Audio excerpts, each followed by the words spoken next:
আমি আপনাদেরকে একটা টাইমলাইন বলি। ৪৮ দিনের ১৪ই জুন থেকে ১লা আগস্ট এই ২০২৬ লিটন দাসকে নিয়ে। লিটন দাসের যে ইনজুরি ভীষণ রকম সেটা কনফিউজিং। এই সময়ের মধ্যে এত ঘটনা ঘটে গেছে যে আমি আসলে ঠিক বুঝতে পারছি না বাংলাদেশ ক্রিকেট বোর্ডের মেডিকেল টিম তারা আসলে ঠিক কি কাজ করছেন, নাকি হঠাৎ করে কিভাবে তারা এত ভালো হয়ে গেলেন, নাকি সিঙ্গাপুরের চিকিৎসাতে লিটন ভালো হয়ে গেলেন। আমি কোনো কন্ট্রোভার্সি ক্রিয়েট করতে চাচ্ছি না, আমি জাস্ট শুধু একটু আপনাদের বোঝার চেষ্টা করছি সেই ৪৮ দিনের টাইম লাইনটা দিয়ে ১৪ই জুন থেকে ১লা আগস্ট। ১৪ই জুন লিটন দাস প্রথমবারের মতো মানে এই ইনজুরিটাতে তিনি পড়লেন লেফট কাফ মাসল ইনজুরি। এর ৪২ দিন পর ২৬শে জুলাই অস্ট্রেলিয়ার বিপক্ষে যে বাংলাদেশ টেস্ট সিরিজ খেলতে যাচ্ছে ২৩ বছর পর, সেই জন্য প্রথম টেস্টের স্কোয়াড ঘোষণা করা হয়েছে, সেখানে লিটন দাসের নাম নেই। ১৪ই জুন থেকে ২৬শে জুলাই এই ৪২ দিনের মধ্যে লিটন দাসের ইনজুরি সারেনি, ফলে তাকে প্রথম টেস্টের দলে রাখা হয়নি। আসার জায়গা ছিল দ্বিতীয় টেস্ট, যেহেতু প্রথম টেস্ট ১৩ই আগস্ট থেকে হবে, দ্বিতীয় টেস্ট যেহেতু ২২শে আগস্ট থেকে হবে, দ্বিতীয় টেস্টের দলে রাখা যেতে পারে কিনা। এই ৪২-এর সঙ্গে আরো ৫ যোগ করেন, ৪৭ দিনে নিয়ে যান, ৩১শে জুলাইয়ে চলে আসেন। ৩১শে জুলাই বাংলাদেশ জাতীয় ক্রিকেট দল অস্ট্রেলিয়ার উদ্দেশ্যে রওনা দিল। লিটন দাস মাঝখানের সময়টাতে একটা ঘটনা ঘটেছে, ওয়ানডে ফরম্যাটের ক্যাপ্টেন্সিটাও তার হাতে চলে এসেছে ২০২৭ বিশ্বকাপ পর্যন্ত, কিন্তু অস্ট্রেলিয়াগামী বিমানে তার চড়ে ওঠা হয়নি, কেননা তার ইনজুরি তখনও সেরে ওঠেনি। কিন্তু দল যেদিন চলে গেল অস্ট্রেলিয়ার উদ্দেশ্যে, ঠিক তার পরদিন ১লা আগস্ট, ৩১শে জুলাই দল চলে গেল, ১লা আগস্টে লিটন সুস্থ হয়ে গেলেন, মানে সুস্থতার পথে আসলেন, মানে প্রথম টেস্টে দলে থাকার মতো অবস্থায় আসলেন। ফলে এখন লিটন দাসকে ২রা আগস্ট রোববার অস্ট্রেলিয়াতে পাঠানো হচ্ছে। আমার যেটা প্রশ্নের জায়গা, এই যে দীর্ঘ একটা সময় ধরে লিটন দাসের ইনজুরি নিয়ে যে ধোঁয়াশার যে খেলাটা চলছে, এইখানে আসলে দায়টা কার? লিটন দাসের দায়? বাংলাদেশ ক্রিকেট বোর্ডের মেডিকেল টিমের দায়? বাংলাদেশের চিকিৎসা ব্যবস্থার দায়? আসলে ভবিষ্যতে এই ঘটনাটা কিভাবে, এরকম ঘটনা এড়ানো যায়, লিটন দাসের উদাহরণ ধরে সেটা একটুখানি আমি কথা বলতে চাই, এবং বাংলাদেশ ক্রিকেট বোর্ডের মেডিকেল টিম নিয়ে যে সিরিয়াস কোয়েশ্চেন মার্করা আছে সেটা তো একটুখানি আলোকপাত আমি করতে চাই। দেখুন, আমি আরেকটা কথা আপনাদেরকে একটু বলে রাখি যে অনেকেই দেখছেন যে আমি গত কয়েকদিন ধরে, সপ্তাহখানেক ধরে একটা ভিন্ন সেটে আপনাদের সঙ্গে আলোচনাটা করছি এই নট আউট নো মানে। আমি আসলে একটুখানি আমার স্টুডিওর বাইরে আছি বলতে আমি আসলে একটু দেশের বাইরেই আছি, কিন্তু যেহেতু আপনাদের সঙ্গে একটু আড্ডা দিতে, কথাবার্তা বলতে সেটা ভালোই লাগে, সেই কারণেই আসলে আমি এই আলোচনাটা চালিয়ে যাচ্ছি। আমি হয়তো আর সপ্তাহখানেক একটু দেশের বাইরে থাকবো, তারপরে আমি আসলে আবার আগের মতো আগের ফর্মেই সবকিছু আগের ফর্মেটেই দেখা যাবে। এটা জাস্ট শুধু একটা ব্যতিক্রম হিসেবে। অনেকেই বলেছেন যে না এই সেটটা ভালো লাগছে, অনেকেই বলেছেন যে না ভাই পুরনো সেটটা আসলে ফিরিয়ে আনেন। সো আমি জাস্ট তাদেরকে একটু ক্লিয়ার করার জন্য সেটা বলছি। আপনাদের সঙ্গে এই বিভিন্ন বিষয়গুলো শেয়ার করা, আড্ডা দেওয়া, এইটা আসলে দৈনন্দিন রুটিনের একটা পার্ট। সো দ্যাটস ওয়াই বলতে পারেন একটু ছুটির মেজাজেই আছি, তারপরেও আসলে আপনাদের সঙ্গে এই জিনিসটা একটু শেয়ার করার জন্য এই ডিফারেন্ট সেটে ডিফারেন্টলি আসলে আপনাদের সঙ্গে একটু মুখোমুখি হচ্ছে। আসুন এবার লিটন দাসের ঘটনা প্রবাহে। লিটন দাস ইনজুরিতে পড়েছেন ১৪ই জুন অস্ট্রেলিয়ার বিপক্ষে বাংলাদেশ ঘরের মাটিতে আমরা যে সিরিজটা খেলেছি সেটা লাস্ট ওয়ানডেতে। কিন্তু বাংলাদেশ ক্রিকেট বোর্ডের মেডিকেল টিম থেকে বলা হলো যে ইনজুরিটা সিরিয়াস কিছু না, ফলে টি-20 সিরিজের দলেও লিটন দাসকে রাখা হলো। টি-20 টিমের তো তিনি ক্যাপ্টেনই, কিন্তু টি-20 সিরিজের ৩টা ম্যাচের মধ্যে একটা ম্যাচও লিটন দাস খেলতে পারলেন না। নাম্বার 1। নাম্বার 2, বাংলাদেশ দল গেল হচ্ছে গিয়ে জিম্বাবুয়েতে, সেখানে প্রথমে আমরা টেস্ট খেলেছি, সেই টেস্ট স্কোয়াডটাতে লিটন দাসকে রাখা হলো। লিটন দাসকে নাম পরে সরিয়ে নিতে হয়েছে, কেননা লিটন দাস ওইরকম খেলার মতো ফিটনেস ফিরে পাননি। নাম্বার 2। নাম্বার 3-তে আসেন, এরপরে ওয়ানডে সিরিজে বলা হলো যে না লিটন দাস খেলবেন, দ্বিতীয় ওয়ানডেতে খেলবেন, এরকম কথা আমাদেরকে আসলে জানানো হলো। লিটন দাসকে জিম্বাবুয়েতে উড়িয়েও নিয়ে যাওয়া হলো, কিন্তু লিটন দাস খেলতে পারলেন না, তাকে জিম্বাবুয়ে থেকে আবার বাংলাদেশে ফেরত পাঠিয়ে দেয়া হলো। নাম্বার 4, টি-20 সিরিজ জিম্বাবুয়ের বিপক্ষে যে আমরা খেলেছি সেইখানটা তো লিটন দাস ছিলেন না।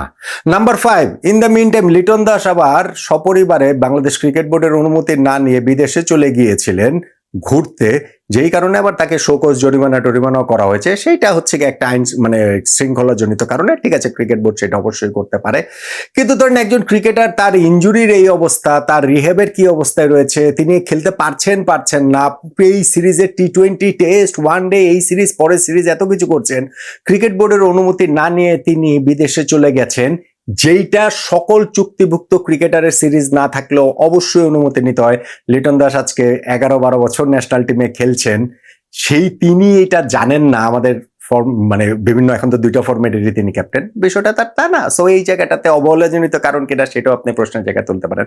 নাম্বার 5 না 6 কি জানি বললাম, সিঙ্গাপুরে লিটন দাসকে পাঠানো হলো কেন না, লিটন দাসের বাংলাদেশে যে এমআরআই স্ক্যান করানো হয়েছিল একটা এখানকার বাংলাদেশের বলতে পারেন সবচেয়ে নামি দামি হসপিটালে, সেই জায়গাটাকে এমন কোনো কিছু ধরা পড়েনি বলে বাংলাদেশ ক্রিকেট বোর্ডের মেডিকেল বিভাগ তারা জেনেছে, বলেছে। এবং সেই প্রেক্ষিতে কিন্তু লিটন দাসের তো ব্যথা যাচ্ছে না, তিনি কমপ্লেনের পর কমপ্লেন করেই যাচ্ছেন। ফলে লিটন দাসকে পরে আবার সিঙ্গাপুরে পাঠানো হয়। সেইখানকার এমআরআই স্ক্যানে ধরা পড়ে যে লিটনের ওই কাফ মাসলের ফোলা রয়েছে, এবং সেই ফোলার জায়গাটা থেকেই সিঙ্গাপুর থেকে তিনি যেভাবে ফিরেছিলেন, সেই ফেরার জায়গাটা ছিল যে প্রথম টেস্টে অস্ট্রেলিয়ার বিপক্ষে 13 আগস্ট থেকে, সেখানে তিনি খেলতে পারবেন না। তবে 22 আগস্ট থেকে যে সেকেন্ড টেস্ট, সেইখানে লিটন দাস খেললেও খেলতে পারেন। দ্যাটস ওয়াই আমরা সেই প্রথম টেস্টের জন্য শুধুমাত্র স্কোয়াডটা ঘোষণা করেছি, লিটন দাসকে ছাড়াই বাংলাদেশ টিম চলে গিয়েছে। এখন আমাকে বলেন যে 14ই জুন যে লিটন প্রথম ইনজুরিতে পড়লেন, তারপরে যে এতগুলা, প্রথমে বলা হলো যে না অস্ট্রেলিয়ার বিপক্ষে টি20 সিরিজে তিনি খেলতে পারবেন, খেলতে পারলেন না। পরে বলা হলো জিম্বাবুয়ের সঙ্গে টেস্ট করে তাকে রাখা হলো, খেলতে পারবেন, খেলতে পারলেন না। পরে বলা হলো যে ওয়ানডে সিরিজে সার্টেনলি খেলবেন, জিম্বাবুয়েতে উড়িয়ে নিয়ে যাওয়া হলো, কিন্তু তিনি খেলতে পারলেন না। পরে তো টি20 সিরিজেও খেলতে পারলেন না। সো এই যে এতগুলো জায়গায় ইনজুরি জনিত যে সমস্যার জায়গাগুলো ছিল, সেই সমস্যার দায়টা আসলে কার? আমি লিটন দাস ঘুরতে গিয়েছেন সেই কথা বলছি, তিনি ঘুরে তো নিশ্চয়ই ইনজুরিতে হন নাই। সেই ইনজুরিটার আসলে ধরনটা কি, সেটা বাংলাদেশ ক্রিকেট বোর্ডের মেডিকেল টিম কেন বের করতে পারেনি? এবং সিঙ্গাপুর থেকে যে চিকিৎসাপত্র নিয়ে লিটন দাস ফিরেছেন, সেই অনুযায়ীও তো লিটন দাসের হচ্ছে প্রথম টেস্টে খেলার কথা না। হিসাবটা ছিল 12ই আগস্ট বাংলাদেশের মাটিতে তিনি ফিটনেস টেস্ট দিবেন, এবং যদি সেই ফিটনেস টেস্ট সন্তোষজনক হয়, সেই ক্ষেত্রে 22 আগস্ট যে সেকেন্ড টেস্ট শুরু হবে, 13 আগস্টের টেস্ট না, 22 আগস্টের সেকেন্ড টেস্টের জন্য তাকে অস্ট্রেলিয়াতে পাঠানো হবে। এই হিসাবটা তো আসলে 31শে জুলাই পর্যন্ত ছিল, গতকালকে পর্যন্ত ছিল। যদি তা না থাকতো তাহলে তো টিমের সঙ্গেই লিটন দাসকে অস্ট্রেলিয়া পাঠানো হতো। এখন এই একদিনের মধ্যে আসলে চেঞ্জটা কোথায় হয়ে গেল, কিভাবে হয়ে গেল? হ্যাঁ, বাংলাদেশ ক্রিকেট বোর্ড থেকে বলা হচ্ছে যে না, লিটন দাস প্রত্যাশার চেয়ে অনেক দ্রুত গতিতে উন্নতি করেছেন। 24 ঘন্টার মধ্যে প্রত্যাশার চেয়ে কত দ্রুত গতিতে উন্নতি করা যায়? আমি কিন্তু ওই যে দল ঘোষণা করেছে 26শে আগস্ট, তারপরের হিসাবটা আমার 31শে আগস্ট পর্যন্ত, কারণ 31শে আগস্ট পুরো টিম, 26শে জুলাই দল ঘোষণা করেছে, আমার হিসাবটা 31শে জুলাই পর্যন্ত, যে 31শে জুলাই পুরো টিম গিয়েছে অস্ট্রেলিয়ায়। ফলে লিটন যদি 31শে জুলাই দুপুর বেলাও, ধরেন আজকে আমাদেরকে যখন প্রেস লিস্টটা ক্রিকেট বোর্ড থেকে দেওয়া হলো, এই প্রেস লিস্টটা যদি কালকে দিত, তাহলেই তো লিটন দাস দলের সঙ্গে যেতে পারেন। তো একদিনের ব্যবধানে লিটন দাসের আসলে উন্নতি কতটা হয়েছে, যেই কারণে তিনি দলের সঙ্গে মানে এই প্রথম টেস্টে খেলার জন্য অ্যাভেলেবেল থাকার কথা, রিহ্যাবের বাকি অংশ পেরিয়ে, এবং সেটা 13ই আগস্টের প্রথম টেস্ট পর্যন্ত তিনি অ্যাভেলেবেল হয়ে যেতে পারেন। লিটন অ্যাভেলেবেল হলো ফ্যান্টাস্টিক, এটা তো আমাদের জন্য দুর্দান্ত ব্যাপার। এমনিতেই ভাই নাহিদ রানা খেলতে পারছে না, শরীফুল খেলতে পারছে না, নাহিদ রানার মিসটা বিগ মিস। সো লিটন দাসের মিসটাও আসলে অনেক বড় মিস হবে। সো লিটন খেলতে পারলে অসাধারণ ব্যাপার নিঃসন্দেহে বাংলাদেশ টিমের পার্সপেক্টিভ থেকে। কিন্তু আমার যেটা পয়েন্ট, সেটা হচ্ছে গিয়ে যে কি মিরাকুলাস চিকিৎসা এর মধ্যে হয়েছে। সিঙ্গাপুরের যে প্রেসক্রিপশন নিয়ে এসেছেন, সেই প্রেসক্রিপশন অনুযায়ীও তো লিটন দাসের 12ই আগস্ট বাংলাদেশের মাটিতে ফিটনেস টেস্ট দেওয়ার কথা। সো তিনি এই 31শে জুলাই পর্যন্ত যে অবস্থাতে ছিলেন, তাতে 12ই আগস্ট ফিটনেস টেস্ট দেওয়ার কথা, আর 1লা আগস্টে গিয়েই তিনি ফিট হয়ে গেলেন যে অস্ট্রেলিয়া গিয়ে টিমের সঙ্গে বাকি অংশ রিহ্যাব করবেন, এবং প্রথম টেস্টের আগেই তিনি আসলে একেবারে মানে ফিট হয়ে যেতে পারেন, এরকম একটা জায়গা তৈরি হলো। আমার কনফিউশনের জায়গা এটা শুধু লিটন দাসের ইস্যু না, ইস্যুটা হচ্ছে কি যে বাংলাদেশ ক্রিকেট বোর্ডের মেডিকেল টিম কি যথার্থভাবে কাজ করতে পারছে কিনা।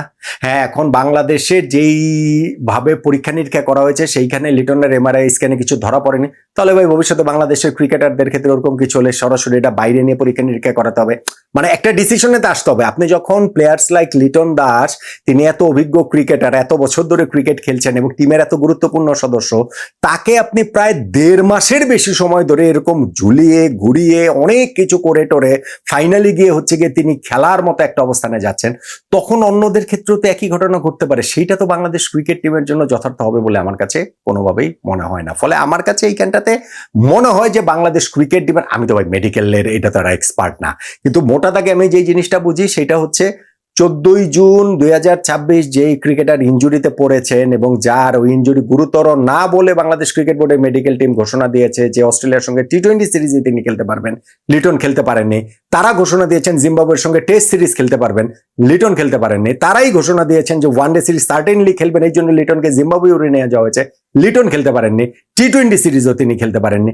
সিঙ্গাপুরে চিকিৎসা করিয়ে এসেও তার হচ্ছে গিয়ে যেই রিহ্যাবের প্রেসক্রিপশন ছিল সেই অনুযায়ী তার 12ই আগস্ট ফিটনেস টেস্ট দেওয়ার কথা, যেই কারণে 31শে জুলাই 26শে জুলাইয়ের দল ঘোষণাতেও তিনি প্রথম টেস্টে ছিলেন না। 31শে জুলাই পুরো দল যে চলে গেল অস্ট্রেলিয়াতে, সেইখানেও তিনি ছিলেন না। কিন্তু 1 আগস্টে তিনি সুস্থ হয়ে উঠলেন এবং 2 আগস্ট তিনি প্লেনে চড়ে বসলেন। পুরো জিনিসটাতে আমার মনে হয় যে বাংলাদেশ ক্রিকেট বোর্ডের মেডিকেল যে টিমটা রয়েছে সেই তাদের রেসপন্সিবিলিটি এবং তাদের কার্যের যে মানে কার্যপরিধি এবং তারা যেভাবে কাজ করে সেই পুরো জিনিসটা আবারও খতিয়ে দেখাটা প্রয়োজন বলে আমার মনে হয়। এবং আমাদের টিমের এত এত প্লেয়ার ইনজুর্ড এবং প্লেয়ারদের কাছ থেকে আপনি অফ দ্য রেকর্ড আমরা অনেক কিছু শুনি যে এই মেডিকেল টিমের কার্যকারিতা নিয়ে। তো সেই জায়গাটা বাংলাদেশ ক্রিকেট বোর্ড লিটন দাসের এই সূত্র ধরে অন্ততপক্ষে আমি মনে করি যে আরেকটু ভালোভাবে ইনভেস্টিগেট করে আমাদের মেডিকেল টিমের এই বিষয়টা দেখতে পারে বলে আমার কাছে মনে হয়। কিন্তু having said all the things, আমি আসলে এখানে কোনো কন্ট্রোভার্সি ক্রিয়েট করতে চাই না, কিন্তু ক্রিকেট বোর্ডের অবশ্যই এই লিটন দাসের ইনজুরি মিলিয়ে বাংলাদেশ ক্রিকেট বোর্ডের যে মেডিকেল টিম তাদের কাজের ধরন এবং তারা কতটুকু এক্সপার্টলি এই কাজটা করতে পারছে সেটা আরেকটু ভালোভাবে ইনভেস্টিগেট করা উচিত বলে আমি অন্তত মনে করছি। আপনি নিশ্চয়ই আমার সঙ্গে একমতই হবেন, নয় কি?